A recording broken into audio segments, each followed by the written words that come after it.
Director de la revista Basilisco, autor de libros tan importantes como El animal divino, Cuestiones podlibetales, El papel de la filosofía y Ensayos materialistas. Nos referimos a don Gustavo Bueno. Muy bien. Que comparezca el profesor Bueno. Profesor Bueno, por favor. Aquí. Levante la mano derecha. Promete decir la verdad, toda la verdad y nada más que la verdad. Entera. Siéntese, por favor. Es su turno, señor Nart. Profesor Bueno, ¿a usted le parece que es serio esto de la profecía? Vamos, concretamente, ¿la profecía es un conocimiento o no es un conocimiento? Aquí hablamos de cuestiones racionales, en cualquier caso. No es un conocimiento, es una vergüenza. La profecía es una vergüenza. Es decir, es una de las vergüenzas de la humanidad. El padre que me ha antecedido, y lo voy a explicar, no es una frase, lo voy a explicar. El padre que me ha antecedido, el padre Sekel, ha hecho una distinción entre profecía y predicción aplicada al Antiguo Testamento. Me parece muy legítimo. Pero esta distinción es absolutamente capciosa, ciñe el campo a su juicio, y voy a contestarle no por mí, sino con Santo Tomás. Es decir, voy a lanzarle a Santo Tomás encima, ¿verdad? Dígame. Porque Santo Tomás no entiende por profecía lo que ha dicho el padre Sekel, con todo el respeto. ¿Qué entiende Santo Tomás? No entiende Santo Tomás por profecía, sino que Santo Tomás entiende por profecía esto: un sentido amplio y un sentido estricto.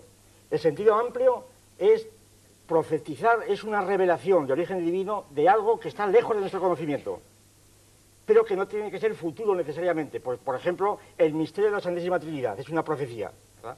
Pero el sentido estrictísimo, y aquí venimos al caso, la profecía, según Santo Tomás, es aquella revelación que nos manifiesta algo que es un futuro contingente, un futuro aleatorio, que puede ser o no ser. Ahí está, un futuro. Los Santo Tomás y los escolásticos, futuro contingente era lo que dependía de la voluntad humana, la voluntad libre humana.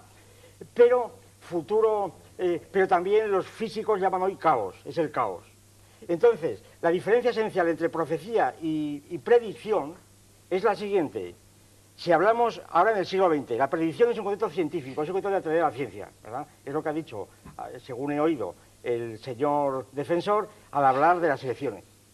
La predicción es sencillamente una forma de conocimiento científico que puede ser ideográfico, que es lo que llamaba profecía, predicción el señor Sekel, que puede ser, es decir, coger algo concreto, por ejemplo, un obús que dispara un cañón en el Golfo va a caer en tal sitio, precisamente y no en otro. Eso es predecible. Eso es un predecible. Pero no es predecible por la profetizable. ley de Newton, es una palabra, es predecible. Pero, no, aquí vamos. Este es el punto central que yo ruego al jurado, aunque lo que el jurado piense en este respeto no tiene importancia ninguna, con todos los respetos, porque la cosa es como es. Un poco de respeto para el jurado, señor. No, con respeto a la verdad. Aquí puede opinar lo que quiera el jurado porque es lo mismo, ¿verdad? El obús caerá donde cae. Es decir, la predicción entonces científica es ideográfica cuando predice algo concreto, ideográfico que dice algo concreto aquí ahora, o puede ser estadística, Pero lo esencial de la predicción es esto, la predicción científica, que el acontecimiento predicho está dentro de una ley racional en virtud de la cual se sabe lo que se predice. Efectivamente. Mientras que la profecía desconoce completamente lo que se predice. Es gratuita. Y en ese sentido es intolerable que alguien gratuitamente diga que va a pasar esto sin tener pruebas. Más que porque tiene pruebas de que ha sido revelado por Dios o porque el contexto de la Biblia lo dice. Hace falta cara dura, porque el contexto de la Biblia lo dice. Claro. Orden, Señor Bueno, orden. ¿es posible la profecía? Silencio en la sala. ¿Es posible la profecía? No es posible la profecía. Y eso lo digo sin necesidad de negar la mayor, como decía el padre Sekel, sin negar. Yo soy ateo. Dios no existe. Pero, aun cuando existiera Dios, por tanto, con objeto de poder dialogar con el padre Sekel, y además como buen jesuita, y aquí introduzco enteramente toda la teoría de la ciencia media de Molina, ¿verdad?, que él conocerá muy bien, y yo también la conozco muy bien, porque la he estudiado, no por nada, no por ciencia infusa. Entonces, la profecía... Me preguntaba sobre la posibilidad de las profecías. Sí, la posibilidad de la profecía, admitida en este Dios, es nula, ¿Por qué? Porque Santo Tomás dice otra vez, que la profecía estrictísima, propia, que es la de los futuros contingentes, por sí misma no es cognoscible. No es cognoscible el futuro contingente, no es conocible, por lo tanto no se puede conocer. Es decir, ni Dios la conoce mediante la ciencia media. Correcto. A ver, ¿Usted termino cree que hay sin- profetas Una de última buena pregunta, fe? señor Narváez. ¿Es posible la existencia de profetas de buena fe, por lo tanto? Bueno, si un Silencio, profeta por es una favor. cuestión psicológica, si un profeta tiene buena fe es cosa suya, pero si tiene buena fe es peor que si no la tiene, ¿verdad? Es decir, si un profeta tiene buena fe psicológicamente, en el sentido de que es un inocente, es un bendito, que cree que está inspirado por Dios, pues peor para él todavía. Quiere decir que si tiene mala fe, si tiene cálculo, por lo menos podrá calcular, podrá ejercitar la razón de algún modo. Porque ha dicho una frase el señor defensor que me ha hecho mucha gracia. Dice, es que caben deducciones al margen de la lógica, pero señor mío, ¿cómo van a caber Eso sí, deducciones al margen de la lógico. lógica?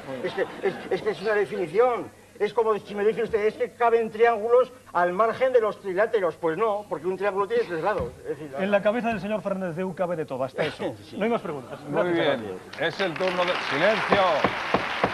¡Silencio, por favor! Es su turno. Señor Fernández Deu. Vean ustedes, señoras y señores del jurado, el dilema en el que yo me encuentro ahora. Porque se supone que la deposición del testigo sirve para que ustedes se pronuncien. Y él empieza por decir que lo que ustedes piensen le da lo mismo. Pero en fin, absolutamente. absolutamente mismo. Muy bien.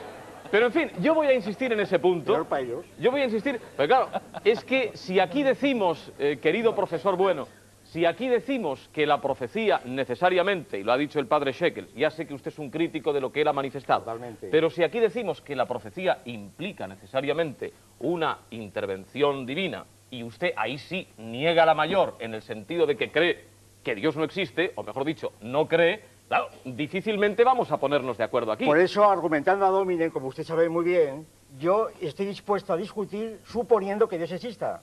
Más no se lo puedo facilitar. Bueno, pues vamos a Claro. suponer. Vamos a suponer que Dios Es decir, exista. es decir, naturalmente, si yo niego la mayor, no hay nada que hablar. Eso lo ha dicho Shekel muy bien. Muy bien. Vamos a Partimos ver. de la base de Pero que Dios vamos a existe. suponer que Pregunte, Dios existe, pregunte. claro. ¿Cuántas profecías ha estudiado usted, profesor Bueno? Hombre, he estudiado la Virgen de Fátima, la profecía de Daniel. Claro, la de Daniel he estudiado, pues como se puede estudiar. Daniel, por supuesto, Malaquías. Esta profecía de Jonás. La profecía de Jonás, por ejemplo, es un caso clarísimo de profecía llamada hipotética. Es decir, es una profecía absolutamente ambigua que no dice nada, es una pseudoprofecía, como en general todas las profecías que contienen proposiciones que son tautológicas.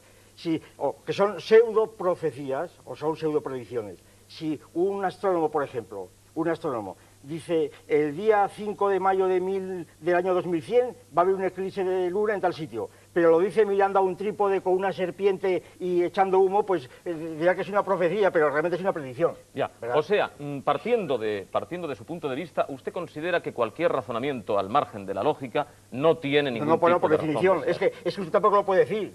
Ya. Es que no es que lo diga, es que usted tampoco lo puede decir si sabe lo que dice. Oiga, y si uno usted tiene- no puede decir, usted no puede decir, pero haciendo un ruido de palabras, no dice nada. Ya, Es decir, y ¿cómo si se uno- va a razonar al margen de la lógica? Explíqueme Vamos usted. a ver, y la Es imposible. sospecha, entonces usted, por ejemplo, el fenómeno de la sospecha debe rechazarlo. Bueno, ¿qué O el tiene que fenómeno ver del una cosa con la pálpito. otra? ¿Qué tiene que ver con la cosa con la El otra? fenómeno del pálpito, el fenómeno de la intuición. ¿Usted no cree que la vamos a intuición ver, mire, exista? Claro. Eso es la adivinación, de adivinaciones de Cicerón, etcétera, etcétera. Eso es otra cosa distinta. Las lechuzas o las grullas de Anaxágoras, en fin, eso son cosas No, distintas. pero yo le pregunto Son muy distintas. concretamente, profesor Bueno, y no se me vaya usted por A las ver, a ver. ramas. ¿La intuición existe o no existe? Yo no sé lo que dice usted de intuición. ¿Qué es la intuición? Intuir, No, evidentemente. evidentemente no. Establecer hombre, una hipótesis. No, eso no es intuición, por favor. ¿Ah, no? Mire, intuición, el concepto convencional de intuición es un Sí. conocimiento sin término medio, un término inmediato, conocimiento inmediato. Entonces, teóricamente yo tengo intuición de usted ahora, y usted de mí. Estoy percibiendo Yo tengo ahora la inmediatamente. evidencia Claro. de usted, no la intuición. Lo tengo No, aquí no, enfrente. bueno, la evidencia Y está yo por ahí, profetizo claro. que nos vamos a pasar de tiempo. Sí, no. Bueno, señoría, como... Señoría, ¿No hay más preguntas? No sabe lo que Una dice. última señoría, pregunta. como ha quedado, yo creo que ha quedado claro para los miembros del jurado que este diálogo difícilmente puede alcanzar una conclusión lógica, por utilizar un concepto que le gusta usar al profesor Bueno, en tanto en cuanto entendemos nosotros que profecía es un fenómeno que se produce por intermediación divina, y el profesor Bueno dice que eso resulta imposible toda vez que Dios no existe, yo creo que es suficiente. Muchas gracias. Bueno, yo quisiera simplemente añadir, para efecto Sí, del pero- jurado, lo siguiente, que sería preciso para que el jurado Ya. tuviese una cierta capacidad de juzgar en esos temas. Pero si no ¿verdad? cree usted en el jurado, señor Uno- Bueno. sería necesario que el jurado tuviese los argumentos los argumentos que no se pueden exponer de Ya. este modo en un minuto. Sí, sí. Entonces el jurado así no Desdichadamente puede juzgar. des- Que juzgue por intuición o porque le dé la gana, ¿verdad? Ya, muy bien. Luego existe la El testigo intuición. puede retirarse. El testigo puede retirarse. ¡Orden! ¡Orden! Es genial. Venga, preséntenos ya, Sí, señoría. Pero es que... y es no que- de manera intuitiva, su prueba documental. Claro, pero es que lo encuentro genial. Se ha pasado media hora diciéndome que la intuición no existe y ahora me dice que ustedes deben juzgar por intuición. Bueno,